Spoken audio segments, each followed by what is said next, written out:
Au Maroc, la colère gronde toujours parmi les sinistrés du séisme d'El Haouz qui vivent dans une extrême précarité.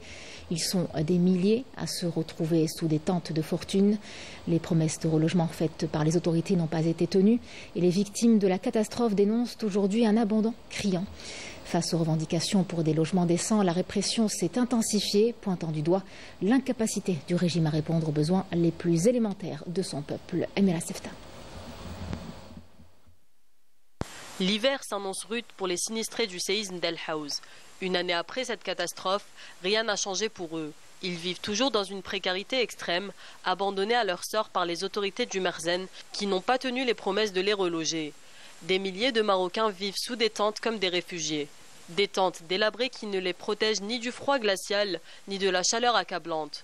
Leur détresse ne fait que s'aggraver jour après jour.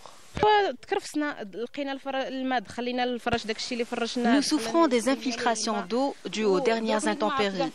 Nos matelas sont complètement trempés, y compris nos couvertures.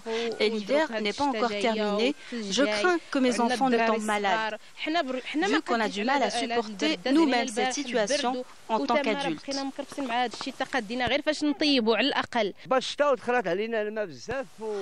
Les intempéries ont provoqué des inondations monstres. La nuit tombée, on s'est retrouvés sous la pluie par ce froid. Nous n'avons nulle part où aller. Nous avons perdu tous nos biens. Une situation catastrophique que le Merzenne inflige à son peuple, qui accorde plus d'importance aux questions secondaires et abandonne toute une population qui souffre, en leur promettant monts et merveilles.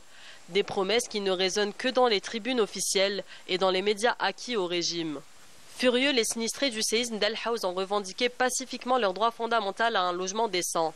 Garants de leur dignité, ils se sont heurtés à une répression implacable. Le Merzenne a choisi de les faire taire en multipliant les arrestations. Ce n'est pas une surprise de la part du régime qui semble avoir perdu toute capacité à gérer les affaires internes du pays et à répondre aux besoins de son peuple. Incapable d'apporter des solutions concrètes, il se retrouve dans le déni face à son échec cuisant.